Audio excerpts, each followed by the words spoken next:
Yes we are live now. Hello friends, this is Himanshi and welcome to let's learn. तो आज हम discuss करेंगे set 3 है online paper का, जो सीटेट के ऑनलाइन एग्जाम्स हुए दिसंबर 2021 यानी दिसंबर 2021 से जनवरी 2022 तक। तो ये 17 जनवरी का सेट है, पेपर 2 है। कल हमने पेपर 1 किया था इसका। उससे पहले अगर हम बात करें, हमने 16 दिसंबर का एक पेपर किया था, है ना।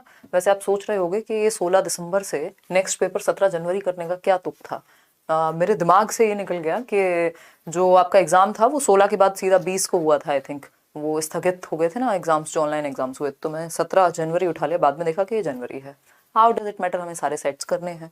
सभी को गुड इवनिंग, नमस्कार, राम राम, सत श्री अकाल, अस्सलाम वालेकुम, what ever you feel connected with. Hopefully आप सभी बढ़िया होंगे, बढ़िया मौज में पढ़ने के लिए तैयार होंगे। कई लोग यहाँ गर्लफ्रेंड बॉयफ्रेंड ढूंढने आते हैं, कई लोग यहाँ बातें करने आते हैं, कई लोग यहाँ पढ़ने आते हैं, कई लोग मूड फ्रेश करने भी आते हैं, और कई ऐसे टीचर्स भी हैं जो ऑलरेडी वर्किंग हैं, बट उनको थोड़ा पेडागोजी का एप्लीकेशन में मजा आता है जान करके कुछ चीजें हैं, और वो एंजॉय करते हैं सेशन को। तो उनका विशेष धन्यवाद, आभार, जो आप कहना चाहें। और स्टार्ट करते हैं। ये सेट 3 है, इसलिए 3 लिखा हुआ है। ऑनलाइन सारे सेट हम अलग अलग पेपर्स, अलग अलग सब्जेक्ट्स भी करेंगे। अभी हम सीडीपी डिस्कस कर रहे हैं। स्टार्ट करते हैं। आ जाइए आप सभी, और बता दीजिए उन लोगों को भी शेयर करके जो लोग रोज आते हैं बट आज कहीं अटक गए हैं किसी से फ़ोन पे लड़ने में, कोई खाना छोड़ के बैठा होगा। ऐसे सारे लोगों को भी बता दीजिए कि पढ़ाई कर लीजिए, नहीं तो खाना मिलेगा भी नहीं। आज तो माँ बाप की कृपा से मिल रहा है ना। खैर ये थोड़ा सा ज़्यादा खतरनाक बात हो गई, बट हार्श रियलिटी है। खाने का मतलब लिटरली खाने से नहीं है कि खाना खाने को नहीं मिलेगा। आपकी जो इच्छाएं हैं, जिस तरह से आप जीवन जीना चाहते थे, वैसे नहीं जी पाएंगे, और फिर आपको दुख होगा कि कहाँ टाइम वेस्ट कर दिया, है ना। टेलीग्राम पे आते हैं, और टेलीग्राम से आप पीडीएफ ले लीजिएगा। मंडे से पहले पहले सारी पीडीएफ जो भी पेंडिंग है वो सब मिल जाएंगी। सीटेट की अगर आप तैयारी कर रहे हैं तो सीटेट 2022-23 के लिए बैच स्टार्ट हुआ है, जिसमें सारे टीचर्स हैं। करियर विल ऐप डाउनलोड करके आप एनरोल कर सकते हैं। अभी दशहरा से दिवाली तक कुछ डिस्काउंट है। 999 में ही ये पेडागोजी स्पेशल बैच भी अवेलेबल है, लाइव प्लस वीओडी। तो आप पेडागोजी अगर डिटेल में पढ़ने के इच्छुक हैं, डेली, बिना ऐड के, बिना डिस्ट्रैक्शन के, बिना टेंशन के, तो भी वहाँ आप जुड़ सकते हैं। मंडे टू फ्राइडे आपकी क्लासेस होती ही हैं। चलिए आते हैं फर्स्ट क्वेश्चन पे। फर्स्ट क्वेश्चन देखेंगे, पोल में जवाब देंगे एज यूजुअल। पहला सवाल, अच्छा कल एक लास्ट क्वेश्चन था, उसको हम लास्ट में ही डिस्कस करेंगे। जो आंसर लगवाया था वही सही है, बट एक बार उस पर डिस्कशन और कर लेंगे, है ना। कल जो 30th क्वेश्चन था, क्वेश्चन नंबर 1 देखिएगा। Dash represents a specific time when children are particularly susceptible to certain kinds of stimuli in their environment। यानी डैश उस विशिष्ट समय को कहा जाता है जब बच्चे उनके वातावरण में खास प्रकार से उद्दीपन के प्रति विशेष रूप से ग्रहणक्षम होते हैं। यानी कि उस विशिष्ट, उस पर्टिकुलर, उस स्पेसिफिक टाइम को क्या कहेंगे, जब एनवायरनमेंट में यदि कोई भी स्टिमुलस है, यदि कोई भी उद्दीपक है, तो उसके प्रति बच्चे जल्दी से प्रतिक्रिया करते हैं। उद्दीपक कोई भी ऐसी चीज जो आपका ध्यान अपनी तरफ केंद्रित करे और आपको कोई रिस्पॉन्स देने पे बाधित करे। तो अगर आप छोटे हैं और आपके एनवायरनमेंट में लोग बोल रहे हैं और आपको बोलना नहीं आता, मान लीजिए, तो आप उस टाइम पे ससेप्टेबल हैं। जो भी स्टिमुलस, जो भी बच्चे ने सुन लिया, वो वही रिपीट करेगा, उसको तुतला के बोलेगा या बोलने का प्रयास करेगा। तो जो भी एनवायरनमेंट में स्टिमुलस होता है या जो भी वो देख रहा है आसपास, उसको रिपीट करने की कोशिश करेगा। दैट मीन्स वो पीरियड सेंसिटिव पीरियड कहलाएगा। संवेदनशील अवधि या क्रिटिकल पीरियड भी हम इसको कह सकते हैं। ये लैंग्वेज डेवलपमेंट के लिए भी अर्ली चाइल्डहुड ही होता है, और सोशलाइजेशन के लिए भी। तो ये क्रिटिकल यानी संवेदनशील काल है, बहुत ही महत्वपूर्ण काल है, जब बच्चा ज्यादा ससेप्टेबल है। एक टाइम के बाद आपके एनवायरनमेंट में बहुत कुछ हो रहा होता है, आप हर चीज से प्रभावित नहीं होते, लेकिन एक पर्टिकुलर एज में या स्टेज में, जब हर एक स्टिमुलस के प्रति आप क्या हैं, एक्ट करना चाह रहे हैं, रिस्पॉन्ड करना चाह रहे हैं, तो उस समय को हम सेंसिटिव पीरियड कहेंगे, संवेदनशील काल कहेंगे। कि भाई होते ना कुछ लोग सेंसिटिव होते हैं, वो हर चीज से जल्दी प्रभावित हो जाते हैं। दुखी होते हैं तो बेहद दुखी हो जाते हैं, खुश होते हैं तो बेहद खुश हो जाते हैं। ठीक, तो हम कहेंगे कि ये जो पीरियड है इसको सेंसिटिव पीरियड कहेंगे। एक्सप्लिसिट पीरियड मुखर है, नम्यता है, नथिंग एल्स, कोई चीज काम ही नहीं करेगी, क्योंकि टू द पॉइंट क्वेश्चन है, इसमें कोई भी कुछ कर नहीं सकता। आगे बढ़ेंगे नेक्स्ट क्वेश्चन पे। क्वेश्चन नंबर 2 है, आपके फेवरेट प्रकार, जिसमें एक कथन दिया होता है और एक होता है उसका रीजन। यानी एक असर्शन है ना, जीवन में एक रीजन होगा, एक कारक होगा और एक कार्य होगा। तो कथन की अगर हम बात कर रहे हैं तो कथन क्या है? कथन है बच्चों के विकास की प्रगति को दूसरे बच्चों से तुलना करके सही ढंग से, शुद्धता से, सटीकता से मापा जा सकता है। यानी if you compare among children, comparison among children can very accurately assess a child's developmental progress. मतलब बच्चों का आपस में कंपैरिजन करके, मान लीजिए 2 बच्चे हैं आपके घर में या आसपास पड़ोस में, क्लास में, ट्यूशन में आप पढ़ा रहे हैं, और आप 4 बच्चों को आपस में कंपेयर करते हैं, देखो इसने इतना अच्छा किया, तुमने इतना अच्छा नहीं किया, उसने ये किया, उसने ये किया, और तुम शर्मा जी के बेटे या वर्मा जी की बेटी से बेहतर नहीं हो या बेहतर हो। तो ये जो कंपैरिजन है, इससे आप बच्चे की क्षमता को अच्छे से आकलन कर पाते हैं। आप अच्छे से समझ पाएंगे कि मेरी क्या क्षमता है, ये मुझे किसी और से कंपेयर करके पता लगेगा। तो ये तो बेवकूफी हो गई। फिर आप जीवन भर एक दूसरे से कंपैरिजन कराते रहेंगे बच्चों का। ठीक, तो ये बात बिल्कुल गलत है, फॉल्स है। ठीक है ना। मेरी क्षमता का पता मैं कल से आज कितनी बेहतर हुई हूं, इस बात से लगना चाहिए। नेक्स्ट है रीजन, यानी तर्क क्या है इसका। The pattern and sequence of development as well as the rates of development are the same for all children universally. यानी इसका तर्क यह दिया है कि विकास का स्वरूप व अनुक्रम एवं विकास की गति सभी बच्चों के लिए सार्वभौमिक रूप में समान होती है। क्या कहना चाहेंगे आप इस पे? पैटर्न समान होता है, ये बात तो सही है। सीक्वेंस भी समान होता है, ये भी सही है। रेट समान नहीं हो सकता, दर भिन्न होती है। ये बात मैंने डेवलपमेंट का चैप्टर कराते हुए भी कम से कम भी कई बार रिपीट की होगी कि rate is different, sequence is same, pattern is same. दुनिया के सारे बच्चे चाइल्डहुड से एडोलेसेंस में जाते हैं, एडोलेसेंस से अडल्टहुड में जाते हैं। ऐसा कोई नहीं होता कि पहले अडल्ट बन जाए या पहले बूढ़ा हो और बाद में जवान हो या जवानी से बचपन की तरफ चले, ये नहीं होता है ना। Exceptions are always there. Anil Kapoor को आप एक्सेप्शन मान सकते हैं, देखिएगा एक बार। तो हम ये कहेंगे रेट सेम नहीं होता, रेट डिफरेंट होता है। तो ये भी बात गलत हो गई और ये बात, दोनों ही चीजें गलत हैं। तो both A and R false. तो D option is the right answer. दोनों में से एक भी बात में तर्क नहीं है, तो आंसर डी हो जाएगा। इतनी बात क्लियर है? कोई दिक्कत परेशानी दर्द समस्या कहीं पे हो तो बता दीजिए, है ना। हो तो मूव लगा लीजिएगा, ऐसे दिखाते थे ना एड में, देखिएगा मेरी कमर वाला एड जो आता था। देखिए, सेकेंडरी सोशलाइजेशन मैप्स, यानी जो गौड़ सामाजिकरण है या द्वितीयक सामाजिकरण है, maps the period in dash when the child begins to attend formal institution such as the school. बताइएगा एक बार, बच्चों का द्वितीयक सामाजिकरण डैश की अवस्था में प्रारंभ होता है जब वह स्कूल जैसे औपचारिक संस्थानों में जाना शुरू करता है। स्कूल जैसे औपचारिक संस्थानों में जाना शुरू करता है, दैट डजंट मीन कि अब वो फर्स्ट क्लास में आ गया है या इसको स्कूल एज कहेंगे, ये प्ले एज भी हो सकती है, जब वो पहली बार प्ले वे में या नर्सरी में, किंडरगार्टन में जाना शुरू करेगा। तो हम इसको अर्ली चाइल्डहुड कहते हैं। 2 से 6 वर्ष का समय, जिसको हम टॉय एज, खिलौना आयु भी कहते हैं, प्ले एज भी हम इसी को कह रहे हैं। और अगर मैं बात करूं तो सेकेंडरी सोशलाइजेशन यहीं से शुरू होगा। उसका रीजन क्या है? उसका रीजन ये है कि शैशवावस्था, जन्म से 2 वर्ष में सबसे पहले प्राइमरी सोशलाइजेशन, प्राइमरी जो फैमिली से होता है, यानी प्राथमिक सामाजिकरण, जब बच्चे ने परिवार में जन्म लिया। और परिवार क्या है? समाज का छोटा रूप है, मिनिएचर वर्जन है ना। तो ये जो मिनिएचर वर्जन है, जैसे आपने देखा होगा कार्स आती हैं बड़ी बड़ी, बच्चों के लिए खिलौने आते हैं छोटे छोटे, मिनिएचर वर्जन है कि मर्सिडीज का छोटा एक खिलौना टॉय कार है, तो वो क्या मिनिएचर वर्जन हो गया। तो परिवार भी उसी तरह से समाज, जो कि एक बहुत बड़ी यूनिट है, उसका छोटा सा हिस्सा है, उसका एक मिनिएचर वर्जन है। तो सबसे पहले जो प्राथमिक सामाजिकरण होगा वो परिवार में होगा।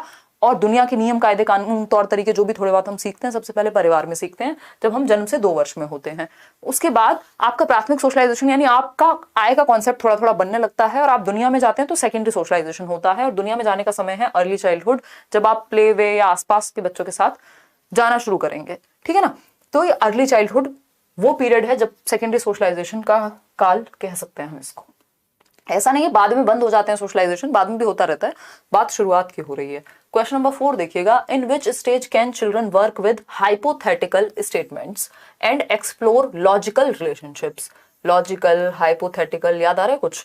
Between statements and have the ability to cope with abstractions.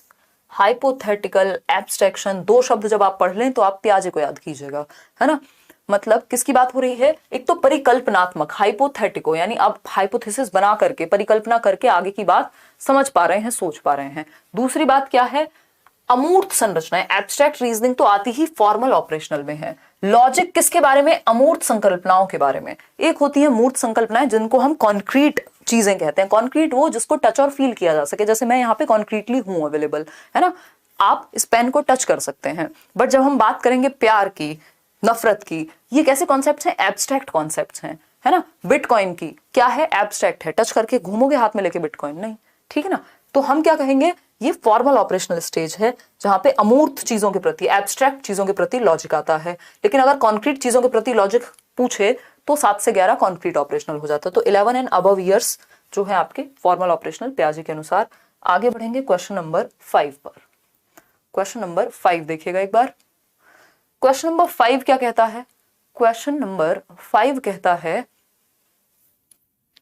Question number 5, screen मुझे टेढ़ी लग रही है, अच्छा यहाँ से हमने टिल्ट की हुई है, देखिएगा।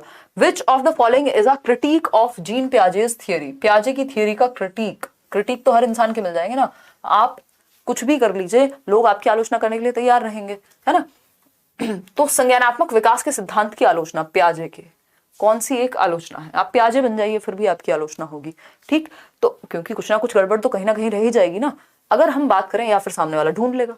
आलोचना बताइए फटाफट से। तो पहला ऑप्शन है development of children is dependent on their socio cultural context. बात सही लग रही है कि बच्चों का जो विकास है वो उनके समाज और संस्कृति पर भी निर्भर करता है। इस बात को लेकर के पियाजे की भर्त्सना होती है, क्रिटिकली उनको अक्लेम किया जाता है, यानी उनका आलोचना की जाती है कि भैया समाज को तो आपने फोकस किया ही नहीं, समाज और संस्कृति एक बड़ा फैक्टर है, इसको आपने हल्के में निपटा दिया, ठीक है ना। बी ऑप्शन है चिल्ड्रन आर एक्टिव बीइंग्स। ये तो पियाजे की तारीफ है। Children's thinking is qualitatively different than that of adults, यानी बच्चे गुणवत्ता में अलग सोचते हैं बड़ों से। उसकी खिलौने की समस्या हो सकती है, आपकी ब्रेकअप और पैचअप की समस्या हो सकती है, लेकिन बच्चा भी सोचता है, आप भी सोचते हैं, बस क्वालिटी अलग है, काइंड अलग है, सोचने का अमाउंट सेम है पियाजे के अनुसार। फिर चलेंगे डी ऑप्शन पे, development of children takes place by their acting upon their environment. Environment में एक्टिविटी करके बच्चे ज्ञान का सृजन करते हैं, बच्चे नन्हे वैज्ञानिक हैं, ऐसा पियाजे कहते हैं। तो A option is the right answer. बच्चों का विकास उनके सामाजिक सांस्कृतिक संदर्भ पर निर्भर करता है। A option. इस बात को पियाजे ने नहीं माना, मतलब एक तरह से इंपॉर्टेंस नहीं दी, और यही इनका क्रिटिक बना, यानी क्रिटिकली अक्लेम किया गया, इनकी आलोचना हुई इस चीज पे। जीन पियाजे एंड लेव वाइगोस्की। पियाजे और लेव वाइगोस्की बहुत महत्वपूर्ण नाम है, दोनों कंस्ट्रक्टिविस्ट हैं, ये इनके बारे में कॉमन बात है। इस ग्राउंड पे दोनों सेम सोचते हैं कि ये मानते हैं कि बच्चा ज्ञान का सृजन सक्रिय रूप से एक्टिवली कर सकता है। पियाजे कहते हैं खुद से एक्टिविटी करेगा, वाइगोस्की कहते हैं समाज और संस्कृति का सहारा लेगा, ठीक है ना। लेकिन मानते यही है दोनों कि बच्चा एक्टिवली नॉलेज को कंस्ट्रक्ट करेगा। ये दोनों में सिमिलैरिटी है। कई लोग इनको दुश्मन बता सकते हैं, बट ये दुश्मन नहीं थे, ठीक है ना। Have shifted the understanding of learning as a dash process to a dash process, यानी इन्होंने लर्निंग की अंडरस्टैंडिंग को, वही बात जो मैंने शुरुआत में बताई, लर्निंग की अंडरस्टैंडिंग जो कि पैसिव मानी जाती थी एक टाइम पे, उस निष्क्रिय से इन्होंने एक्टिव की तरफ ले गए। यानी जिसको हम पैसिव प्रोसेस मानते थे कंस्ट्रक्टिविज्म से पहले, पियाजे और वाइगोस्की दोनों ये मानते हैं कि लर्निंग क्या है, एक एक्टिव प्रोसेस है, सक्रिय प्रक्रिया है, जिसमें बच्चे को एक्टिवली नॉलेज का सृजन करना होता है। तो निष्क्रिय से सक्रिय की ओर लेकर के गए पियाजे और वाइगोस्की दोनों ही नॉलेज को। इतनी बात क्लियर है, कोई दिक्कत परेशानी दर्द समस्या। एक्टिव से पैसिव नहीं ले गए, बल्कि इन्होंने पैसिव से एक्टिव बनाया। मैकेनिकल से बिहेवियरिस्टिक नथिंग, ये भी नथिंग, दोनों ही बेकार बातें हैं, बिहेवियरिस्टिक भी और मैकेनिकल भी। तो B option is the right answer. Question number 7 देखिएगा। देखिए इसमें अगर आप ऑप्शन ए के साथ चले जाते तो गड़बड़ हो जाती है, तो जल्दबाजी में जवाब नहीं देना। देखिए पेडागोजी का सबसे बड़ा खेल ये होता है कि आप पढ़ के सही समझ पाए या नहीं। अगर आप पढ़ के सही नहीं समझ पाए ना, तो भी कोई भी ट्रिक काम नहीं करेगी, कोई भी कीवर्ड काम नहीं करेगा। ऐसे भी क्वेश्चंस आपको मिल जाएंगे, कीवर्ड्स या पॉजिटिव वर्ड्स या नेगेटिव चीजें या जो भी आपको फंडे बताए जाते हैं वो एक्सेप्शंस में फेल हो जाते हैं एट टाइम्स, है ना। तो वो जरूरी है कि आप पढ़ के समझ पाए क्वेश्चन को, नहीं तो आंसर चेंज हो जाएगा। क्वेश्चन नंबर 7 देखिए, अकॉर्डिंग टू लेव Vygotsky the basis of learning. ऐसे कई लोग हैं जो ये लिखते हैं कि आपके साथ तो आंसर सही होते हैं, लेकिन खुद करते हैं तो गलती होती है। इसके 2 रीजन हैं, एक तो आप पढ़ के ठीक से समझ नहीं पा रहे क्वेश्चन को, दूसरा आपकी प्रैक्टिस में कमी है। तो ये 2 चीजें हैं, दोनों को बढ़ाइए, ज्यादा सेशंस भी देखिए और साथ में प्रैक्टिस भी कीजिए। अकॉर्डिंग टू लेव Vygotsky the basis of learning, यानी वाइगोस्की के अनुसार सीखने का आधार क्या है। भाई वाइगोस्की तो समाज, संस्कृति और language, society, culture, language, SCL 3 ही चीजें हैं। सोशल इंटरेक्शन को महत्व देंगे क्योंकि reinforcement, drill, practice, structure of schema की बात तो पियाजे कर ही नहीं रहे। तो A option is the right answer over here. आगे बढ़ेंगे क्वेश्चन नंबर 8 पर, देखेंगे लॉरेंस कोहलबर्ग की बात हो रही है। कोहलबर्ग क्या कहते हैं समझने का प्रयास करेंगे, ठीक है। क्वेश्चन नंबर 8 कहता है, at which stage of Lawrence Kohlberg's moral development do individuals believe that society needs to update the rules over time। यानी वो कौन सी अवस्था है कोहलबर्ग के नैतिक विकास के सिद्धांत की, जिस स्तर पर व्यक्ति विश्वास रखते हैं कि समाज को अपने नियमों में समय के साथ बदलाव करने की जरूरत होती है। क्योंकि change is the only constant, ऐसा कहा जाता है, यानी एकमात्र सतत चलने वाली या स्थिर रहने वाली चीज है परिवर्तन। मतलब परिवर्तन जीवन का नियम है, इनडायरेक्टली हम ये कह सकते हैं इस बात से समझ करके। तो समाज भी समय के साथ चेंज होता है। जो चीजें आज से 10 साल पहले समाज में बुरी मानी जाती थी, आज वो ठीक हो रही हैं। रूल्स में, संविधान में, लॉज में परिवर्तन होते हैं। क्यों? क्योंकि समाज को नियमों में परिवर्तन लाने की जरूरत होती है टाइम के साथ। बात तो ठीक है, या कोई दिक्कत परेशानी है इस बात को समझने में? मेरे ख्याल में तो नहीं होनी चाहिए। आज मूड ऑफ है क्या, एकदम सीरियस होकर पढ़ा रहे हो यार? आज थोड़ी एनर्जी लो है मेरा ना, बैक टू बैक जब मेरा मूड और एनर्जी दोनों ठीक होते हैं तो मैं इतना काम कर लेती हूँ कि उनकी बैंड बज जाती है दोनों की। तो खैर कोई बात नहीं, ठीक कर लेंगे अभी। देखिएगा, फटाफट से बताइएगा फिर हम आगे बढ़ेंगे। हाँ टायर्ड लग रही हो ना? हाँ बिल्कुल सही सोच रहे हो आप। लोगों के सैटरडे संडे ऑफ होते हैं, अभी कल भी इंटरव्यू के लिए जाना है, परसों भी। देखिएगा एक बार, अगर हम बात करें, कोई बात नहीं यार एनर्जी ले आएंगे, आपकी क्लास के लिए एनर्जी बना देंगे, नहीं भी होगी तो। देखिएगा, अगर हम बात करें तो किस स्तर पर व्यक्ति विश्वास रखते हैं कि समाज को अपने नियमों में समय के साथ बदलाव करने की जरूरत होती है। ओबीडियंस एंड पनिशमेंट में तो पड़ी ही नहीं है बच्चे को कि कौन सा समाज, कौन सा सही और गलत। जिस बात से उसको दंड मिलेगा वो गलत है और जिससे नहीं मिलेगा वो सही है। गुड बॉय गुड गर्ल में भी बस उसको अच्छा बनना है। सोशल ऑर्डर मेंटेनिंग ओरिएंटेशन में ऐसा हो सकता है कि समाज में जो नियम है वो भलाई के लिए बनाए गए हैं और उनका पालन किया जाना चाहिए। ये बात तो सही है ना?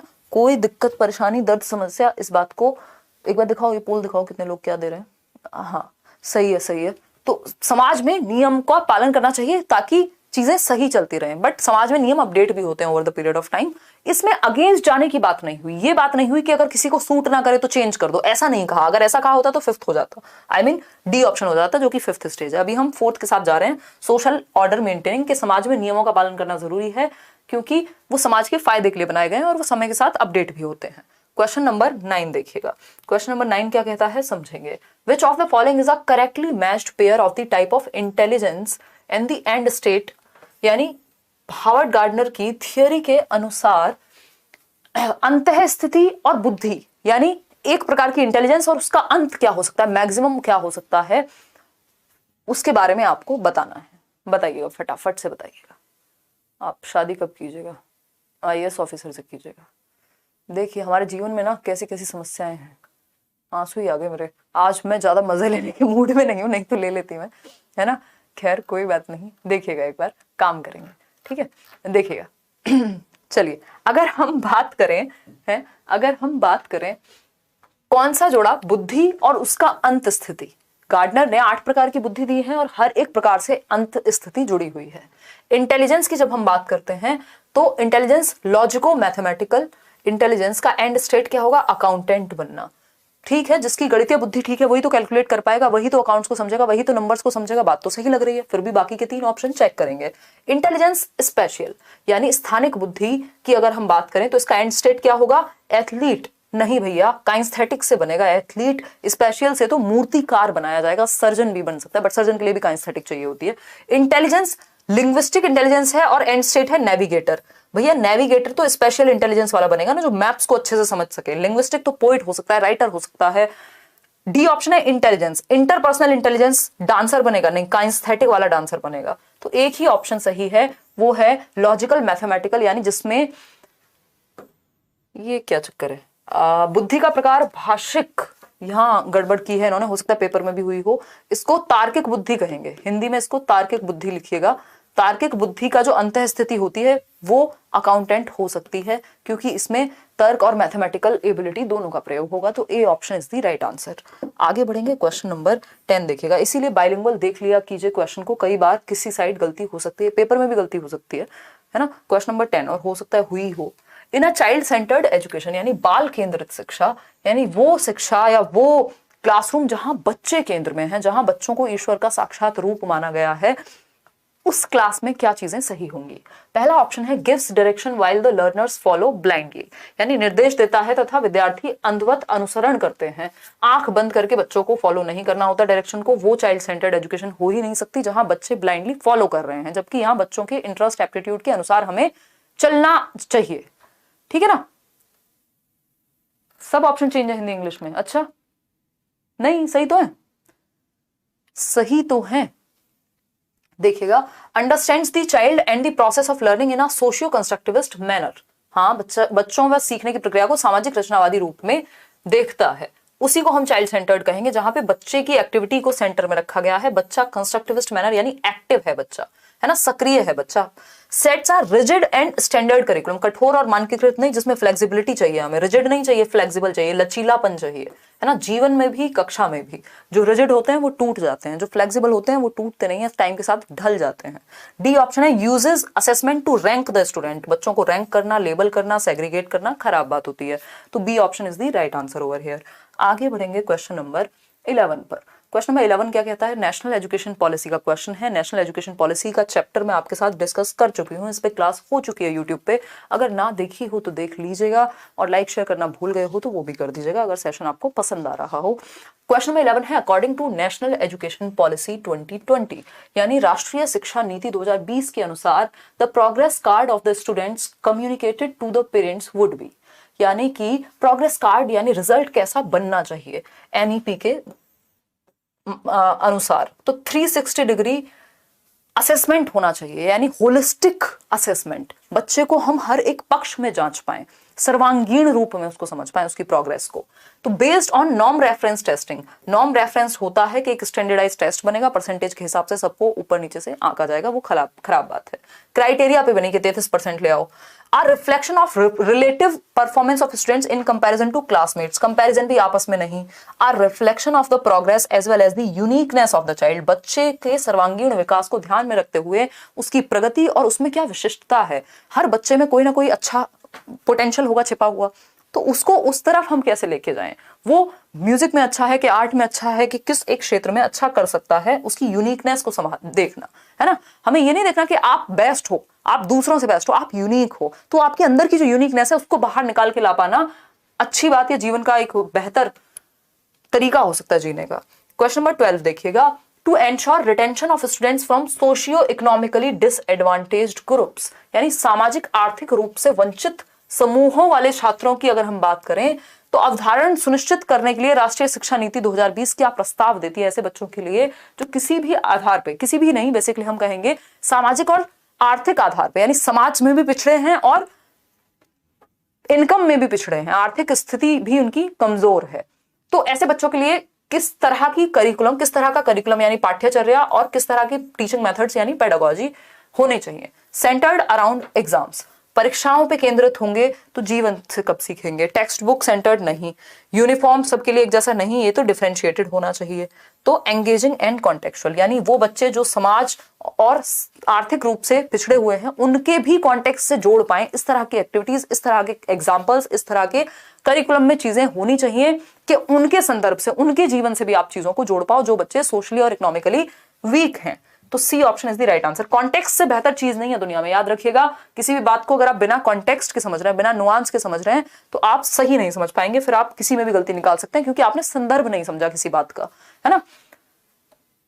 देखिएगा आयुषी श्रीवास्तव क्या कह रहे हैं, मैम पेपर 1 और 2 के all previous question with online shift के क्वेश्चंस के लिए कौन सी बुक लूं। कोई बुक मत लो, चुपचाप से आयुषी इसी को करो, इसमें सारे पेपर 1 पेपर 2 दोनों ही हो जाएंगे। इसके अलावा किरण ले सकते हो अगर फिर भी आपको बाकी सब्जेक्ट्स की भी टेंशन है, नहीं तो आप सीधा सीटेट की वेबसाइट से डाउनलोड कर लो ना ये चीजें। क्यों? Sex is dash while gender is dash, sex is dash while gender is dash, बताइएगा। आज हम बैच में भी पढ़ रहे थे ये, यहां पे हिंदी में जेंडर और लिंग दोनों लिखा हुआ है, हिंदी में इसको लिंग भी लिख सकते हैं, पहले पेपर में ऐसा हुआ है, तो इंग्लिश वाली साइड आपको पढ़ना पड़ेगा, उसी को फाइनल माना जाएगा। अगर सेक्स की बात करते हैं तो ये एक बायोलॉजिकल एंटिटी है, ये जैविक है, फिजियोलॉजिकल है, यानी हमारी शारीरिक बनावट अलग है, महिलाओं और पुरुषों की, बच्चों को जन्म महिलाएं देती हैं, ये क्या एक बायोलॉजिकल एंटिटी एस्पेक्ट है। तो सेक्स क्या है? बायोलॉजिकल एस्पेक्ट है। लेकिन जेंडर ये समाज ने बना दिया कि महिलाएं ये काम करेंगी और पुरुष ये करेंगे, महिलाएं ये पहनेंगी, पुरुष ये पहनेंगे, तो ये सोशियोलॉजिकल एस्पेक्ट हो गया। क्या है ये? सामाजिक हो गया। तो सेक्स जो है वो बायोलॉजिकल होगा और जेंडर सोशियोलॉजिकल होगा, तो A option is the right answer. Socially constructed sex नहीं हो सकता और बायोलॉजिकल जेंडर नहीं हो सकता। कल्चरल और सोशल तो एक ही बात है, समाज की ही बात हो रही है दोनों में मिलाकर, ठीक। तो A option is the right answer, इसमें किसी को भी कंफ्यूजन नहीं होनी चाहिए, ये बहुत बार पूछा जा चुका है। याद रखिएगा सेक्स क्या है? बायोलॉजी से जुड़ा हुआ है, हमारी शारीरिक बनावट से, संरचना से जुड़ा हुआ है। वहीं जेंडर समाज ने बनाया है कि ये काम महिलाएं करती हुई अच्छी लगेंगी, ये पुरुष, ये कपड़े महिलाएं पहनती हुई अच्छी लगेंगी, ये पुरुष, तो ये समाज ने बनाया है, ठीक है ना, जेंडर। चलिए खैर आगे बढ़ते हैं क्वेश्चन नंबर 14 पर। क्वेश्चन नंबर 14 देखिएगा एक बार।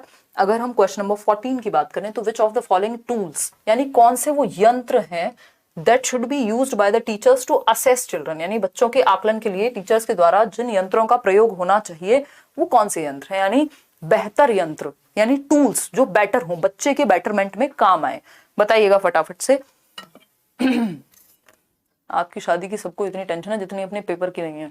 आई मीन कुछ और लिख रहे थे बट मेरे मन में आ गई ये बात कि हाँ सच है ये, अपने पेपर की टेंशन तो लेते नहीं हो, नेहा कह रही है, और एग्जाम है उसकी नहीं है उन लोगों को टेंशन। बिल्कुल सही कहा नेहा आपने, आपसे बढ़िया इंसान नहीं है कोई नेहा, इतनी अच्छी बात आपने कही है। मेरी शादी की सच में इनको बहुत टेंशन है, मतलब मम्मी को नहीं है, इनको बहुत है। क्या कर सकते हैं, प्यार करते हैं यार लोग, और शादी से बड़ा कोई उद्देश्य जीवन में हो भी नहीं सकता। चलो आ जाओ इधर आ जाओ, मजाक कर रहे हो, इस चीज को पता चले कोई निकाल के डाल दे, मैं सच में सीरियस ले जाए कोई है, ये व्यंग था, है ना, सार्केज्म, सार्केस्टिकली बोल रही हूँ ये बात।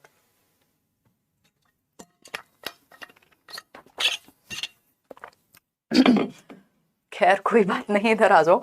अगर हम बात करें वर्क इन ग्रुप्स, यानी बच्चे के को सही आकलन का तरीका, एक तो बच्चा जब ग्रुप्स में काम कर रहा हो तब आप देख सकते हैं, बिल्कुल सही बात है। क्लासरूम में कैसे पार्टिसिपेट करता है, भागीदारी कैसी रहती है, उसमें भी आप जान सकते हैं। पोर्टफोलियोज, उसके क्या अचीवमेंट्स हैं, उसको भी आप देख सकते हैं। प्रेजेंटेशंस, प्रस्तुतिकरण कैसा है बच्चे का, यानी चारों ही बातें सही हैं, किसी भी एक को गलत हम नहीं मान सकते। आगे बढ़ेंगे नेक्स्ट क्वेश्चन की तरफ। नेक्स्ट क्वेश्चन क्या कहता है भाई, देखिएगा क्वेश्चन नंबर है हमारे सामने 15। तो आज हम 50% काम निपटा चुके हैं। क्वेश्चन नंबर 15 है which of the following statements about language and cognitive development, यानी भाषा और संज्ञानात्मक विकास के बारे में कौन सी एक बात सही है। संज्ञानात्मक विकास क्या है, हमारी सोचने, समझने, सीखने, जानने, कल्पना करने, डिसीजन मेकिंग, प्रॉब्लम सॉल्विंग, इन सब की एबिलिटीज, जो भी मेंटल स्किल्स हैं, जो भी मानसिक क्षमताएं हैं, वो संज्ञानात्मक क्षमताएं हम उनको कहते हैं। कॉग्निटिव डेवलपमेंट, इसकी थियरी पियाजे और वाइगोस्की ने भी दी है। तो लैंग्वेज का कॉग्निशन से क्या संबंध है, सिंपल बात पूछी है, बताइएगा फटाफट से, है ना।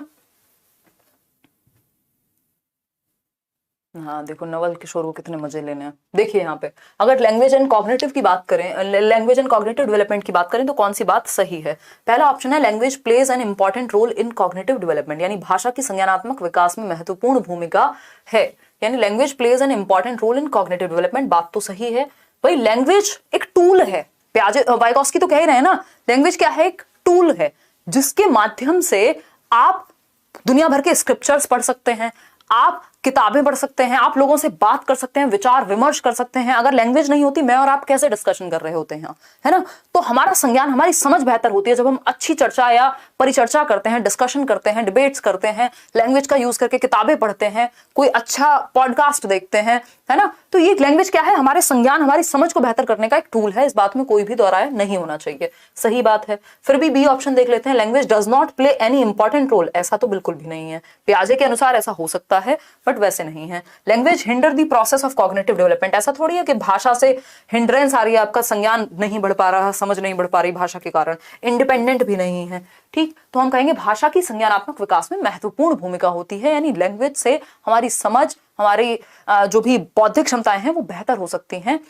और जिनको 2 या 2 से अधिक भाषाएं आती हैं, ये रिसर्च है जो कहती है कि उनका संज्ञानात्मक विकास बेहतर हो सकता है, उनके कॉग्निटिव डेवलपमेंट बेहतर हो सकता है। क्यों? क्योंकि वो 2 या 2 से अधिक भाषाओं में उनका लिटरेचर, उनकी चीजें पढ़ सकते हैं, उनके लोगों से बात कर सकते हैं, और भी बहुत सारे रीजंस इसके हो सकते हैं। आपके चैनल से पढ़ती हूँ, सारे वीडियोस डेली आपको ही फॉलो करती हूँ। बहुत बढ़िया आयुषी, इतनी सुपर चैट मत किया करो, किस दिन मुझे आपसे पर्सनली मिलकर आपको ये सारे पैसे वापस करने पड़ेंगे। मेरे दिल पे जोर पड़ता है कि आप अभी तैयारी कर रहे हैं और आप पैसा बाहे जा रहे हैं, है ना। सुपर चैट में जरूरी हो कोई बात तो पूछ लिया करो यार, मान लिया हमने, ठीक है। मधु कुमारी कह रही है मैंने स्पेशल पेडागोजी कोर्स 5 में एनरोल किया है, ड्यूरिंग लाइव क्लासेस मैं कमेंट नहीं कर पाती हूँ, क्लासेस से रिलेटेड डाउट्स भी नहीं, हेल्प करो। मधु ऐसा हो सकता है, कई सारे लोग होते हैं एट टाइम्स, तो पेशेंस रखो, एक नहीं तो दूसरी क्लास में आपका नंबर आ जाएगा, आपका डाउट भी ले लिया जाएगा, है ना। देखिए क्वेश्चन नंबर 16 देखिएगा, कमेंट तो आप करते होगे, नहीं कर पाते तो टीम को कॉल करो। आरपीडब्ल्यूडी एक्ट के अनुसार, जो कि 2016 में आया था, निम्न में से किसे दिव्यांगजन अधिकार अधिनियम 2016 में बढ़ावा दिया गया है, किस चीज को एनकरेज किया गया है आपके आरपीडब्ल्यूडी एक्ट में, बताइएगा एक बार फटाफट से बताइएगा। पहला ऑप्शन है compulsory special education for persons with disabilities, यानी वो बच्चे जो दिव्यांगजन हैं उनके लिए अनिवार्य शिक्षा। तो वो तो आरटीई भी कह रहा है भैया हर किसी को एजुकेशन का अधिकार है, तो ये थोड़े ना सिर्फ इसमें बात हुई है। और अगर हम बात करें discrimination in assessing entitlement based disabilities, discrimination की भी बात नहीं हुई, डिनायल की भी बात नहीं हुई कि राइट ऑफ एजुकेशन इनको डिनाया कर दो जिन बच्चों को डिसेबिलिटी है।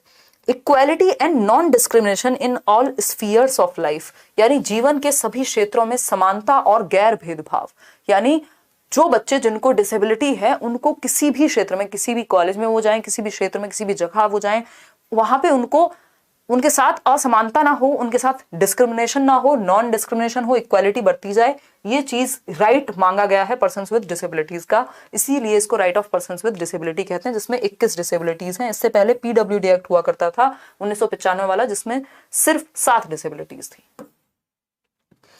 चलिए खैर आगे बढ़ते हैं। ठीक, क्वेश्चन नंबर 17 देखिएगा।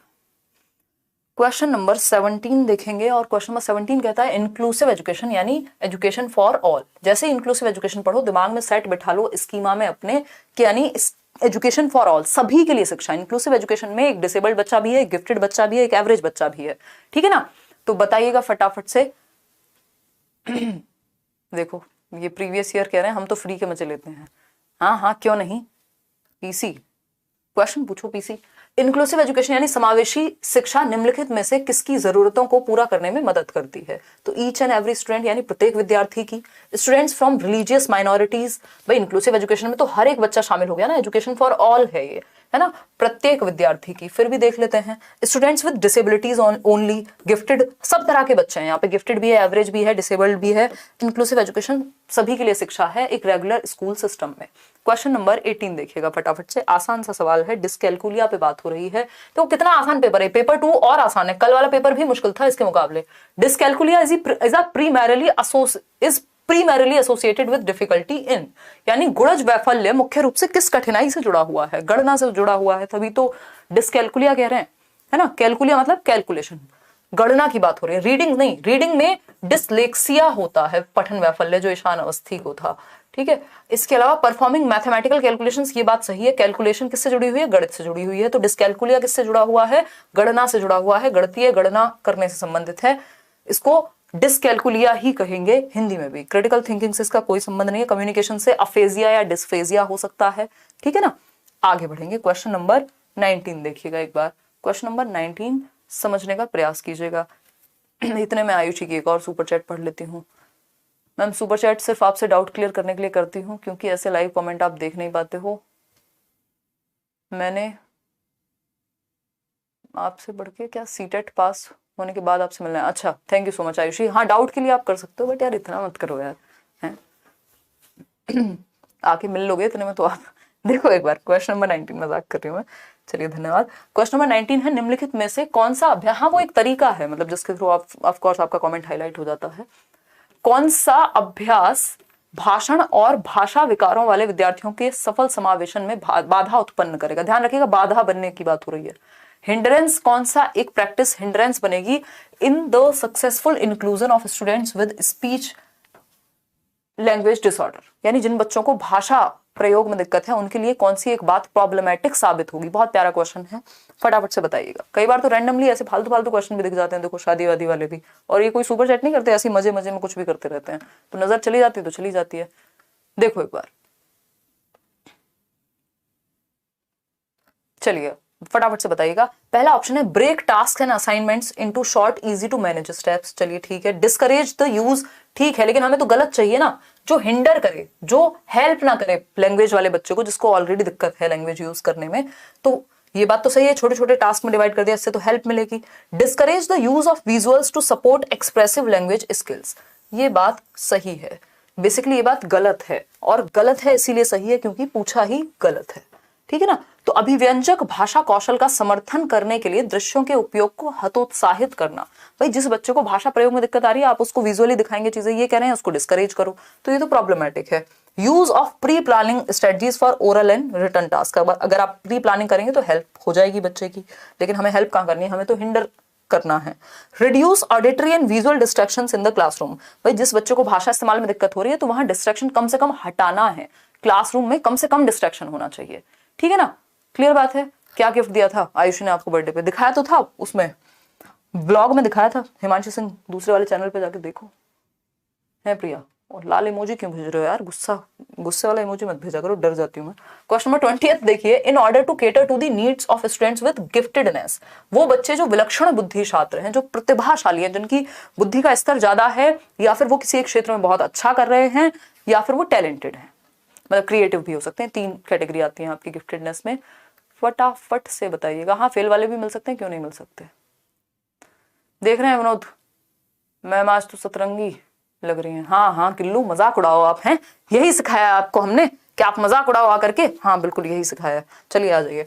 अगर हम बात करें गिफ्टेडनेस की, तो कौन सी एक चीज है जिसको अवॉइड करना चाहिए। देखो लास्ट में है ये अवॉइड वर्ड, नहीं तो आप गलती कर देते इसमें, है ना। प्रतिभाशाली शिक्षार्थियों की आवश्यकताओं को पूरा करने के लिए शिक्षिका को निम्नलिखित में से किससे बचना चाहिए, यानी क्या नहीं करना चाहिए।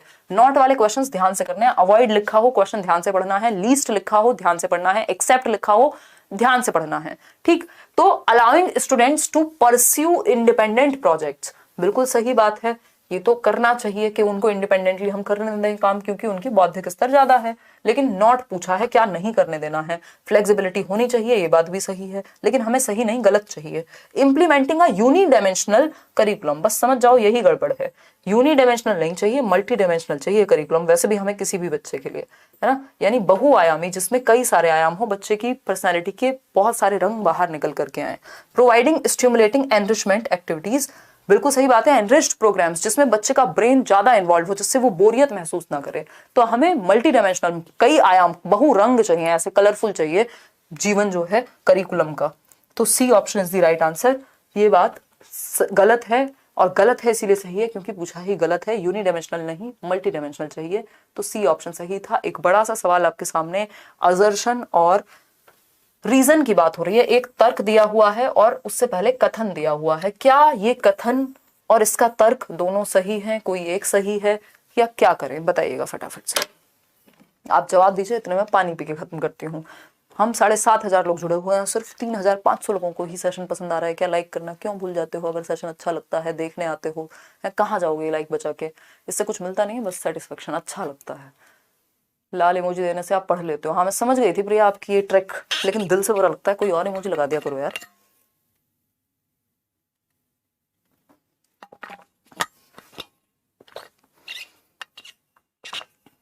देखिएगा फटाफट से बताइएगा। ये तुम्हें कौन सी सुपर चैट दिख रही है? आयुषी की? ओके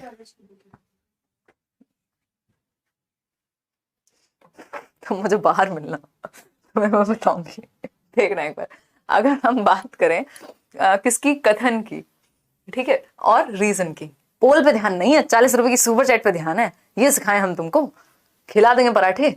देखिए एक बार, अगर हम बात करें कथन की, before starting teaching of a new concept a teacher should review pre requested knowledge. This will help students bring to mind the information they will need to understand new concept. यानी जब आप एक नया संप्रत्यय, एक नया कॉन्सेप्ट सिखा रहे हैं, शिक्षण शुरू करने से पहले एक नए संप्रत्यय का, एक शिक्षिका को पूर्वापेक्षित ज्ञान की समीक्षा कर लेनी चाहिए। यानी जो बच्चे की प्रीवियस नॉलेज है, जो उसका ओल्ड नॉलेज है, जो एग्जिस्टिंग नॉलेज है, उसकी समीक्षा कर लेनी चाहिए कि क्या उसको उतना भी पता है कि नहीं, जब आप आगे लेके जा रहे हैं तो, है ना। ये बात तो सही लग रही है। यह विद्यार्थियों के नए संप्रत्यय को समझने के लिए आवश्यक जानकारी को ध्यान में लाने में मदद करेगा कि भैया नए कॉन्सेप्ट को समझने में किन चीजों का पता होना उसको जरूरी है। ये आप अगर पहले ही जांच लेंगे प्रीवियस नॉलेज, तो आपको पता लग जाएगा। बिल्कुल 100% सही बात है। इसीलिए हम लेसन प्लान जब बनाते थे अपने बीएड, डीएलएड, बीटीसी, ईटीई में, तो हम प्रीवियस नॉलेज को टेस्ट करने के लिए क्वेश्चंस रखते थे। रीजन क्या है इसका? Corporal punishment should not be practised as a strategy to rectify the undesirable behaviour of learners. यानी शारीरिक दंड का अभ्यास शिक्षार्थियों के अवांछनीय व्यवहार को सुधारने की रणनीति के रूप में नहीं किया जाना चाहिए। बिल्कुल सही बात है कि भैया आप किसी को कॉर्पोरल पनिशमेंट, आप किसी को मुर्गा या मुर्गी नहीं बना सकते। राइट टू एजुकेशन एक्ट ये कहता है। इसमें दिखाना इन्होंने क्या आंसर सही दिया है। इन्होंने कहा है कि 36% लोग ए कह रहे हैं। इसमें सब कंफ्यूज है, इतने प्यारे क्वेश्चन में सब कंफ्यूज हो गए, लेट गए सब एक तरफ से, है ना। क्योंकि या तो आपको ये लगता है या तो दोनों गलत होंगे, दोनों सही होंगे, कोई एक सही है या दोनों सही है, में आप घबरा जाते हैं। अभिषेक क्या कह रहे हैं? मैम मैं लास्ट टाइम पेपर में जस्ट क्वालिफाई मार्क्स लाया था, क्या वो पेपर फिर से दूं? अगर अभिषेक पैसों की दिक्कत नहीं है, अगर समय की दिक्कत नहीं है और मन कर रहा है अपनी ईगो सेटिस्फाई करने के लिए, तो आप दे सकते हैं। अदरवाइज कोई खास आवश्यकता है नहीं, बट इफ यू वांट तो आप दे सकते हैं। है ना। अगर आपको लग रहा है कि ऐसी कोई समस्या नहीं है पैसे वैसे की, तो दे दो, और अच्छे से, और टाइम की भी तो कोई दिक्कत नहीं है। अच्छे नंबर लेके रख लो सर्टिफिकेट, क्या पता किसी प्राइवेट स्कूल या किसी इंटरव्यू में थोड़ा बहुत इंप्रेशन बनाने के काम आ जाए, है ना। देखिएगा, अगर हम बात करें करेक्ट ऑप्शन की, तो इनमें से दोनों ही सही हैं, बट ये जो कथन था इसका सही रीजन ये थोड़े ना है, दोनों अलग अलग बातें कर रहे हैं, है ना। कोई कह रहा है हाँ मुझे तो बहुत प्रेम है, वो दूसरा कह रहा है हाँ मुझे भी, लेकिन मुझे फलाने से है, तुम्हें फलाने से है। दोनों अलग अलग बातें कर रहे हैं, दोनों सही है अपनी जगह पे, ठीक है ना। तो ये ट्रू है, ये भी ट्रू है, लेकिन ये इसके बारे में बात ही नहीं कर रहा। कॉर्पोरल पनिशमेंट का यहां कोई संबंध नहीं था प्रीवियस नॉलेज की टेस्टिंग से। समझ पा रहे हो ना बात को। तो दोनों सही हैं, both A and R true, but R is correct explanation नहीं, आर करेक्ट एक्सप्लेनेशन ए की नहीं है। Both A and R true, but R is not the correct explanation of A. यानी ए और आर दोनों ही सही हैं, लेकिन आर जो है वो सही व्याख्या नहीं है ए की। ए के बारे में तो बात ही नहीं हुई प्रीवियस नॉलेज के बारे में, यहां तो दंड की बात होने लग गई, तो कुछ और ही बात हो रही है, ठीक है ना। तो B option is the right answer. समझ पा रहे हो। क्वेश्चन नंबर 22 देखिए इसी बात पे, देखिएगा फटाफट से। 22वां सवाल कहता है, any pedagogy which considers subject matter as an end in itself is likely to yield dash among students. यानी कोई भी अध्यापन जो विषय वस्तु को अपने आप में एक अंत मानता है, यानी जो कंटेंट है, जो टेक्स्ट बुक है, जो सब्जेक्ट मैटर है, वही अपने आप में अंत है। तुमसे ही शुरू तुम पे ही खत्म, सारी कहानी किस पे, टेक्स्ट बुक पे या सिलेबस पे, उसके बाहर एक अक्षर नहीं पढ़ेंगे। जब आप ऐसा सोचते हैं तो इस बात को कैसे देखना पसंद करेंगे बताइएगा। ब्लॉक मत कर देना पोल वाली दीदी, प्रीवियस ईयर कह रहे हैं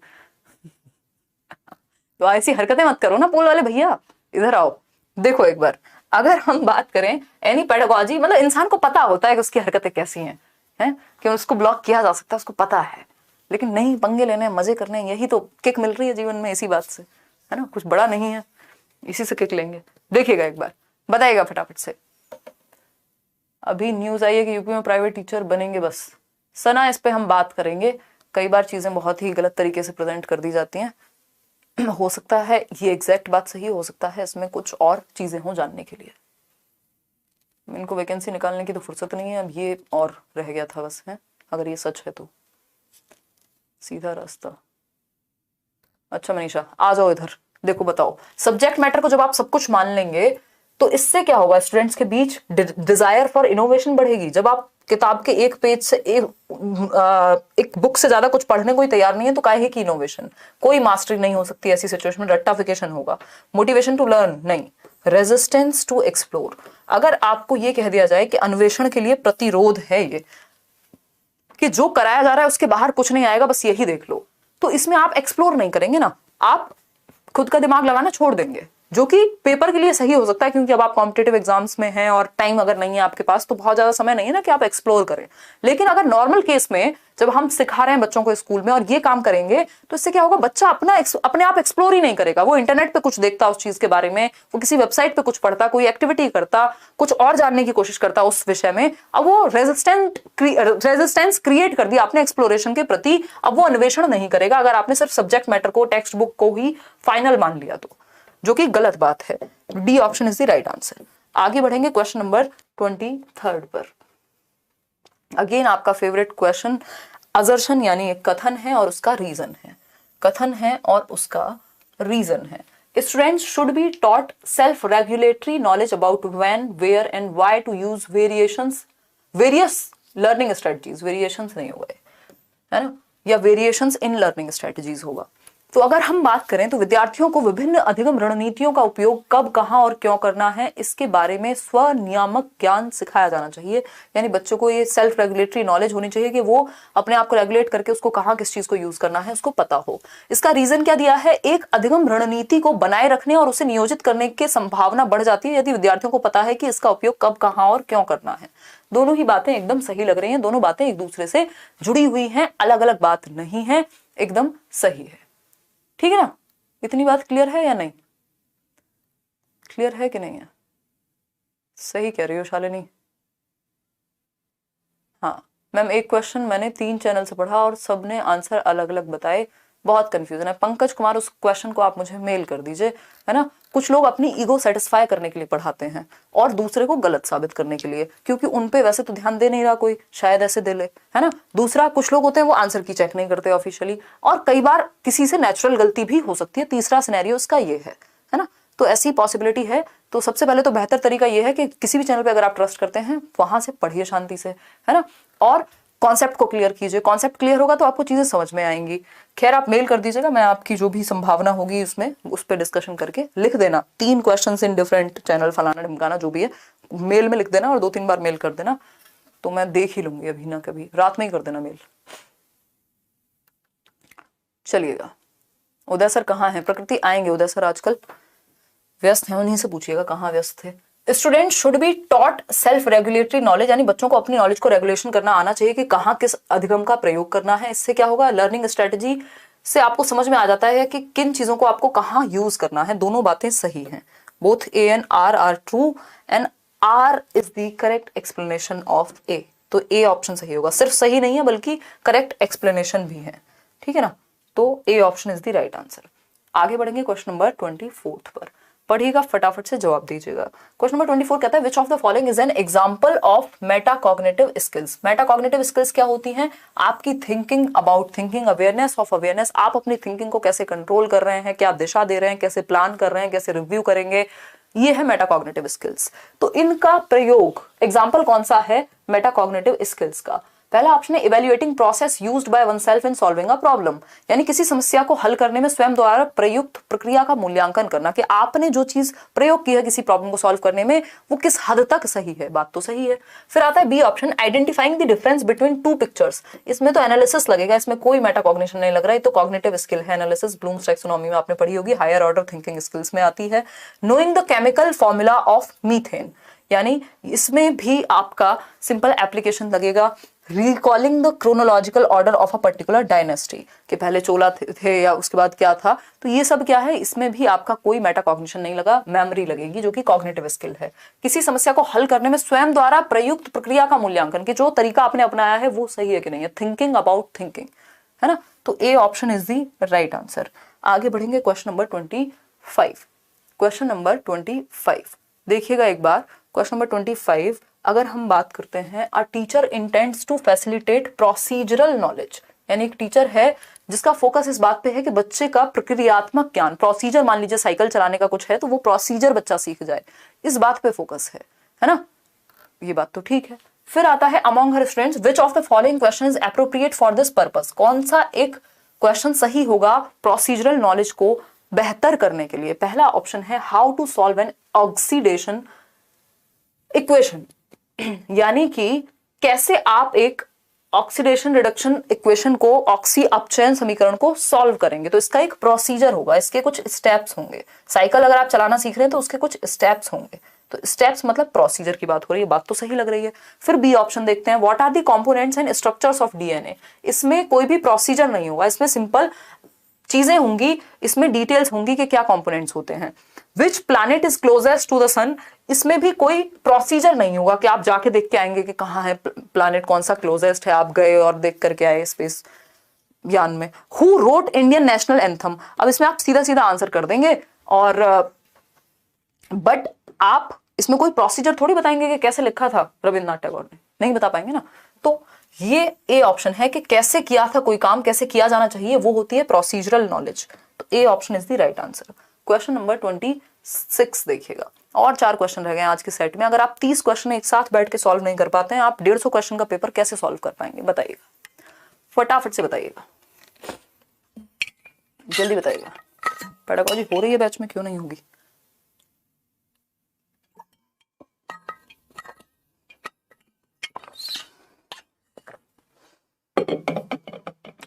जवाब दीजिएगा, जवाब। क्लास का टाइम है 9 बजे, 5 से 7 मिनट के अंदर अंदर हम शुरू कर देते हैं। देखिएगा क्वेश्चन नंबर 22 समझ नहीं आया, समझा देंगे दोबारा से। देखिए, to make learning meaningful for students a teacher should, यानी अधिगम को अर्थपूर्ण बनाने के लिए टीचर को क्या करना चाहिए, बच्चों की लाइफ से जोड़ देना चाहिए। रटवा करके तो मीनिंगफुल नहीं बनेगा, ये तो दोनों एक दूसरे के ऑपोजिट हैं। रट के सीखना और अर्थपूर्ण अधिगम दोनों एक दूसरे के विपरीत हैं। एम्प्लॉय स्टिमुलस रिस्पॉन्स, इससे भी रटना ही होगा या कंडीशनिंग होगी स्टिमुलस रिस्पॉन्स से। फ्रिक्वेंटली यूज टेंजिबल रिवॉर्ड्स, इससे भी रटने पे फोकस होगा, मीनिंगफुल नहीं होगा। Provide opportunities to think and reflect on experiences, यदि आप ऐसे अवसर प्रदान करेंगे बच्चे को जहां अनुभव और चिंतन और मनन करने का मौका मिलेगा, तो वो चीज मीनिंगफुल होती है जिसके लिए आप दिमाग का प्रयोग करते हैं, जिसमें आप समझने की कोशिश करते हैं। समझ पा रहे हैं ना बात को? तो वो मीनिंगफुल होती है। तो D option is the right answer. आपके लिए उसका कोई अर्थ होगा, उसको आप नहीं भूल पाएंगे। क्वेश्चन नंबर 27, ठीक, क्वेश्चन नंबर 27 देखिएगा, ये कहता है a teacher asked a student to speak his thoughts to himself, यानी टीचर ने कहा बच्चे को कि अपने थॉट्स, अपने विचार खुद से ही बोलो। When he was somewhat stuck in solving a given problem, जब तुम किसी स्टेप पे फंस गए हो तो खुद से ही बात करो इस प्रॉब्लम के बारे में, इस कॉन्सेप्ट के बारे में। Soon enough after doing so, students exclaims, I know the answer now. Which problem solving strategy has helped the student in this case? यानी कि जब एक विद्यार्थी किसी समस्या को हल करने में फंस गया था, अटक गया था किसी स्टेप पर, तो उसके शिक्षक ने उसे अपने विचार खुद से बात करने का सुझाव दिया कि भैया खुद से बात करो, है ना। इसके तुरंत बाद बच्चे ने कहा मुझे अब जवाब पता है ना। जैसे आप अटक जाते हैं कहीं और आप फिर से शुरुआत से सोचना शुरू कर रहे हैं उस चीज पे, तो अचानक से आपको आइडिया आ गया, मतलब आपने बोल बोल के खुद से ही बातें की, यानी वर्बलाइजेशन कहेंगे इसको, ठीक है ना। फंक्शनल फिक्सनेस तो एक ऐसा तरीका है कि आप दूसरा तरीका अपना ही नहीं रहे प्रॉब्लम सॉल्व करने को, ये तो प्रॉब्लम होती है। निमोनिक है कि आपने शॉर्ट फॉर्म बनाई हुई है, जैसे हम SCL सोसाइटी कल्चर लैंग्वेज की बात करते हैं। रेस्पॉन्स सेट तो एक ही ढंग होता है सोचने का, लेकिन वर्बलाइजेशन यानी मौखिकीकरण, आपने खुद से बात की और आपको समझ आ गया, तो ये वर्बलाइजेशन है। आगे बढ़ेंगे क्वेश्चन नंबर 28 पर, 2 क्वेश्चन और हैं, देखिएगा, समझने का प्रयास करते हैं। Which of the following statement is not correct in context of misconceptions formed by students? यानी भ्रांतियों के संदर्भ में निम्नलिखित में से कौन सा कथन सही नहीं है। यानी जब हम भ्रांति की बात कर रहे हैं, है ना, भ्रांतियों की जब हम बात कर रहे हैं, तो कौन सी एक बात सही नहीं है, फटाफट से बताइए, कौन सी एक बात सही नहीं है, जल्दी बताइएगा। नॉट करेक्ट, कौन सी बात है, कौन सा सवाल वो जो सही नहीं है। मिसकॉन्सेप्शंस, समझ रहे हो ना, भ्रांति मतलब नाइव कॉन्सेप्शंस। देखो भ्रांतियों को 2-3 तरीके से जाना जाता है, पहले वो समझेंगे, जवाब आप देते रहिएगा। देखिएगा, ये जो मिसकॉन्सेप्शंस हैं, जिनको हम भ्रांतियां कह रहे हैं, मिसकॉन्सेप्शंस, इनको हम वैकल्पिक अवधारणाएं भी कहते हैं, है ना। भ्रांति कह रहे हैं अभी हम, ध्यान रखिएगा इस पे एक क्वेश्चन आता ही है, ठीक है। शांति नहीं, भ्रांति कहेंगे इसको। दूसरे भाषा में क्या कह सकते हैं हम इसको, हम ऑल्टरनेटिव होता है ना, कि राकेश नहीं सुरेश सही, ऑल्टरनेटिव दोस्ती करनी थी, ऑल्टरनेटिव कॉन्सेप्शन भी कहते हैं इसको, यानी वैकल्पिक अवधारणाएं भी कहते हैं। और इसी चीज को हम क्या कहते हैं, इसी चीज को हम कहते हैं नाइव कॉन्सेप्शंस। ये समय समय पे भाषा बदलती रहती है, नाइव कॉन्सेप्शंस, बात वही रहती है ना। नाइव कॉन्सेप्शंस, नाइव होता है अनुभवहीन, बचपन वाली स्थिति, नाइवनेस, ठीक। अगर हम बात करते हैं मिसकॉन्सेप्शंस की, ऑल्टरनेटिव कॉन्सेप्शंस की, नाइव कॉन्सेप्शंस की, ये सब वो चीजें हैं जो बच्चा भ्रांति क्रिएट कर लेता है किसी चीज को समझने में। जैसे जब उसने तालाब में पानी देखा और वो पानी हरे रंग का था, तो वो ये सोच लेगा कि पानी तो हरे रंग का ही होता है। जब टीचर उसको पढ़ाएंगी कि पानी कलरलेस होता है, वाटर इज कलरलेस, तो उसके दिमाग में भ्रांति आएगी और वो कहेगा नहीं मैंने तो ग्रीन कलर का देखा था। तो ये भ्रांति ठीक करने की जरूरत होती है, बट इसका मतलब ये नहीं कि बच्चा स्टूपिड है। एटलीस्ट बच्चे ने सोचा तो, उसने अपने अनुभव के बेसिस पे बताया तो। जैसे जब ट्रेन चल रही है तो वो सोचता है पेड़ भी चल रहे हैं, हम सबने बचपन में ऐसा ही सोचा है ना, तो पेड़ भी चल रहे हैं साथ में, तो ये क्या, ये भ्रांति है। जब आप चलते हैं तो सूरज आपके साथ चल रहा है हर जगह, ये भी क्या है, भ्रांति है। तो ये मिसकॉन्सेप्शन क्रिएट हो जाते हैं कई बार लर्निंग के दौरान, लेकिन इसका मतलब ये नहीं बच्चा बेवकूफ है। इनको हम मिसकॉन्सेप्शन या रॉन्ग कॉन्सेप्शन ना कह करके ऑल्टरनेटिव कॉन्सेप्शन कहते हैं, नाइव कॉन्सेप्शंस कहते हैं, कि बचपने में बच्चे ने वैकल्पिक अवधारणा बनाई है, लेकिन बनाई तो है, तो इनको बुरा नहीं माना जाता, बट इनको करेक्ट किया जाता है चैलेंज करके, डिस्कशन करके इन पे, है ना। इनको खराब नहीं मानते। तो कौन सी एक बात इनके कॉन्टेक्स्ट में सही नहीं है। Misconceptions can be used constructively by a teacher in the process of learning, यानी भ्रांतियों का प्रयोग शिक्षक द्वारा सीखने की प्रक्रिया में रचनात्मक रूप से किया जा सकता है। ये बात तो सही है, और हमसे तो गलत पूछा है, हमसे तो नॉट पूछा है। भाई आप इन भ्रांतियों का प्रयोग कर सकते हैं बच्चों के कॉन्सेप्ट को क्लियर कराने में, क्योंकि ये भ्रांतियां, कंफ्यूजन तो हो ही सकती हैं, कभी भी होंगी लर्निंग में, आज भी होती हैं, 10 साल बाद भी होंगी लोगों को। बी ऑप्शन है, misconceptions characterizes the initial phase of children's understanding of certain concepts, यानी भ्रांतियां कुछ संप्रत्तियों के बारे में बच्चों की समझ के प्रारंभिक चरण की विशेषता है। कह सकते हैं कि जब बच्चा शुरू करता है किसी चीज को, तो ऐसी भ्रांति होना स्वाभाविक बात है, नेचुरल बात है, ठीक है ना, इतनी बात क्लियर है या कोई और दिक्कत है? क्या पूछ रहे हो? मैंने एमकॉम की है जिसमें मेरे 49% है और सब्जेक्ट कॉम्बिनेशन की वजह से टीजीटी एसएसटी में एलिजिबल नहीं हूँ। क्या मैं केवीएस और डी+B में पीआरटी के लिए एलिजिबल हूँ बीएड में? ये आपको जिस टाइम पे बीएड किया हुआ ना आपने, जिस टाइम पे आपने अगर वो किया था ना अपना केवीएस में तो मुश्किल है, डी+B में आपको चांस मिल सकता है। तो जब वो नोटिफिकेशन निकालेंगे, आप प्रीवियस नोटिफिकेशन एक बार पढ़ लो, कई जगह पे 45% चाहिए होते हैं, कई जगह पे 50 भी चाहिए होते हैं, तो वो आप एक बार देख लीजिए। केवीएस में तो मेरे ख्याल में नहीं कर पाएंगे आप, देखिएगा वहां 50 से ऊपर ही चाहिए। Misconceptions clearly indicates children's inability to learn anything new and advanced. ये भी बात गलत है और यही सही है, क्योंकि पूछा ही गलत है कि जो भ्रांतियां हैं स्पष्ट रूप से बच्चों की कुछ भी नई और उन्नत सीखने की अक्षमता को दर्शाती हैं। भाई भ्रांति होने का मतलब ये थोड़ी कि अब बच्चा सीख नहीं पाएगा, कि अब वो कुछ नया नहीं सीख पाएगा, ये तो बेवकूफी की बात हुई। किसी से गलती हो गई ये थोड़ी अब वो जीवन में कुछ अच्छा नहीं करेगा। डी ऑप्शन है, misconceptions represents children's intuitions about the process they observe around them. ये बात तो सही है कि जैसे वो सीखते हैं वो जो उन्होंने ऑब्जर्व किया है उस बात पे बात कर रहे हैं, तो सी ऑप्शन गलत था, इसीलिए सही था। क्वेश्चन नंबर 29 देखिएगा, सेकंड लास्ट क्वेश्चन है आज का, फिर हम खत्म करेंगे आज की कहानी, फिर हम मिलेंगे सीधा संडे जिसमें हम बातें करेंगे, संडे वार्ता करेंगे। और वो जो आपका जो भी नोटिस है जिसको लेके इतनी आज शाम से मैं क्लास में भी देख रही हूँ तान्या, ओके, उस पे भी बात कर लेंगे अगर कल फुर्सत मिली तो। सिंगल हो तो हाथ उठाओ यार, शबीर जाफरी कह रहे हैं। हाँ हाँ हाँ, बेरोजगार हो तो भी उठा दें हाथ, शर्म तो नहीं आती? देखिए एक बार फोकस कर लो यार काम हिलने पे, क्यों परेशान रहते हो, कैसी कैसी बातें करते हो। देखो एक बार, which of the following emotion positively, मतलब सिंगल होने में शर्म है इनको, दुख है, बहुत दर्द है, बेरोजगारी में दुख नहीं है, वहां दर्द नहीं है। देखिए एक बार, which of the following emotion positively impact learning, यानी कौन सा एक इमोशन, कौन सा एक संवेग है जो सकारात्मक रूप से प्रभावित करता है अधिगम को। कल वाले सॉन्ग का नाम बताइए ना प्लीज, मैंने इंस्टाग्राम पे डाल दिया था, हालांकि उसमें म्यूजिक था, बट जो समझदार लोग होंगे उन्होंने नाम ढूंढ लिया होगा। मैं बिल्कुल भी एम्बेरेस्ड महसूस नहीं करना चाहती, इसलिए नहीं बता सकती हूँ। देखिए एक बार, अगर हम बात करें निम्नलिखित में से कौन सा संवेग, स्टोरी पे होगा अभी भी, संवेग अधिगम को सकारात्मक रूप से प्रभावित करता है, यानी सीखने को पॉजिटिवली इंपैक्ट करेगा। भाई कुछ इमोशन नेगेटिव होते हैं जो सीखने को नेगेटिवली इंपैक्ट करेंगे, जैसे डर का माहौल है तो डर पॉजिटिवली इंपैक्ट नहीं करेगा, कई बार दिक्कत दे देगा आपको, है ना। बहुत कम, नहीं बेइज्जती नहीं है टालने, मैं तो जस्ट आपको बता रही हूँ, ठीक, मैं बेइज्जती नहीं कर रही हूँ, बात बेरोजगारी में बेइज्जती की नहीं है, बट जब आपको बुरा फील हो रहा है सिंगल होने में, तो आप कुछ कर नहीं रहे हैं जीवन में अपने लिए और अपने आसपास वालों के लिए, उसमें भी होना चाहिए। बोर्डम की जब हम बात कर रहे हैं तो बोर्डम नेगेटिव है, फियर नेगेटिव है, एंजाइटी नेगेटिव है, इनसे आप आगे नहीं बढ़ पाएंगे। लेकिन अगर आपको होप है कि कोई बात नहीं यार, अभी नौकरी नहीं लगी, मेहनत कर रहा हूँ या कर रही हूँ अच्छे से, कुछ ना कुछ जीवन में कर लूंगा, नहीं तो नौकरी भी ले लूंगा उससे पहले, ठीक, तो आशा जो है वो पॉजिटिव है, लर्निंग को आपकी आगे लेके जाएगी। आगे बढ़ेंगे, क्वेश्चन नंबर 30। ये सबके लिए नहीं होते इस तरह के जोक, दिल पे मत ले जाया करो बेरोजगारी वाले जोकों को, जोकों नहीं होता, वैसे जोक्स ही होता है, लेकिन क्या कर सकते हैं। देखिएगा, which of the following set, ये ऐसे लोगों के लिए होता है जिनको क्लास में सिर्फ उद्दंडता मचानी है।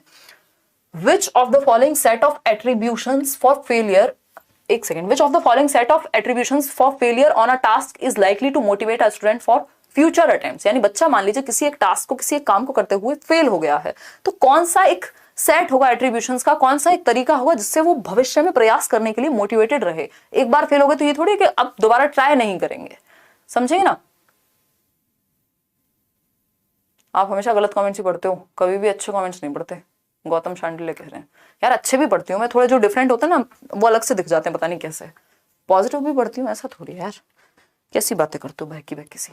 देखो क्वेश्चन नंबर 30 देखिए, set of attributions for failure on a task, जिससे बच्चा मोटिवेटेड रहे आगे फ्यूचर में अटेम्प्ट करने के लिए।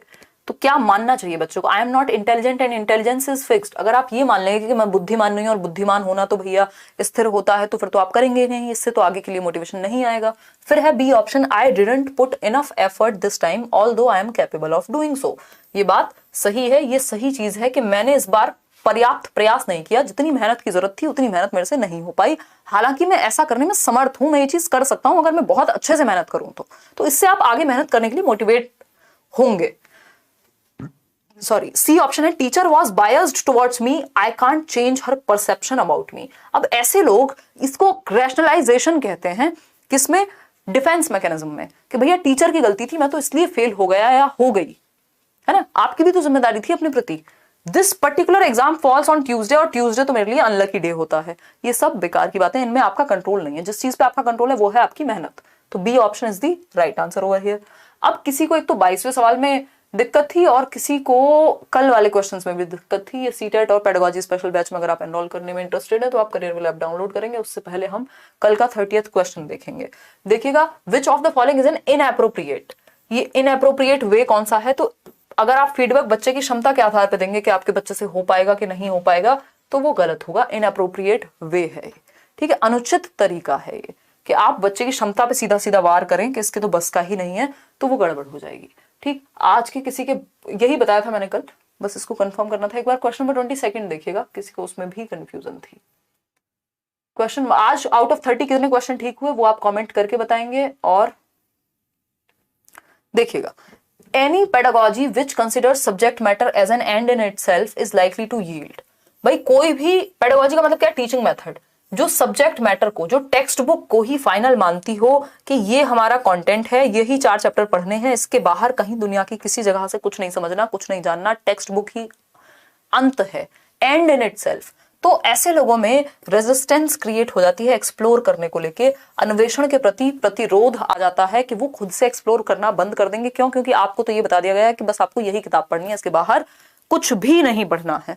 तो ये प्रॉब्लम है अपने आप में। ठीक है ना, तो D option is the right answer over here. Hopefully आपको ये सेशन पसंद आया होगा। 30 आउट ऑफ 30 नहीं तो 25+ एटलीस्ट आप लाए होंगे। आज का पेपर कंपैरेटिवली इजी कहेंगे। होपफुली आपको मजा आया होगा। ये क्वेश्चंस का पीडीएफ और इसका जो क्या कहेंगे मॉक टेस्ट एक एक करके ये सारे आपको मिल जाएंगे कहाँ? करियरविल ऐप पर। तो ये मॉक टेस्ट फ्री होंगे सभी के लिए। ठीक, चलिए खैर आज के लिए इतना ही। बी योर ओन कांस्टेंट, अपने साथ बने रहें। टेलीग्राम चैनल है लेट्स लर्न स्क्वाड, किसी भी फेक चैनल से ना जुड़े। 5.5 लाख के आसपास हम लोग वहाँ जुड़े हुए हैं। लाइक शेयर सब्सक्राइब करना भूल गए हो तो कर लीजिए। टीचिंग एग्जाम्स के लिए बहुत कुछ आपको यहाँ देखने को मिलता रहा है, मिलता रहेगा जब तक है दम। ठीक, अब बताइए, WB टेट आया है, वेस्ट बंगाल टेट। अच्छा, 14 से फिल होगा, कुछ बता दीजिए, विश्वकर्मा कह रहे हैं। चलिए मैं इस पर देखती हूँ, अगर कुछ भी हो पाता है तो मैं आपसे बात करूंगी, है ना। चलिए टेक केयर, बाय बाय, बहुत मजा आया। अब हम सैटरडे आपकी छुट्टी रहेगी, कल पढ़ाई नहीं करेंगे। हो सकता है कोई इन्फॉर्मेटिव वीडियो हो जाए, अगर वो भी जरूरी लगा तो, नहीं तो बेवजह की न्यूज पे मैं फोकस कम ही करती हूँ। अगर कुछ काम का हुआ तो बताएंगे। वो जो आपके जिसको लेके बहुत सारे डाउट्स हैं, पहले मैं देखूंगी, उसको प्रॉपर समीक्षा करने की कोशिश करूंगी, फिर हम बात करेंगे। Thank you so much, ta ta bye bye, बहुत अच्छा लगा आपसे मिलके। अब हम मंडे नहीं, उससे पहले तो संडे मिलेंगे। संडे वार्ता में आप इंस्टाग्राम पे भी क्वेश्चंस पूछ सकते हैं। Ta ta bye bye, good night.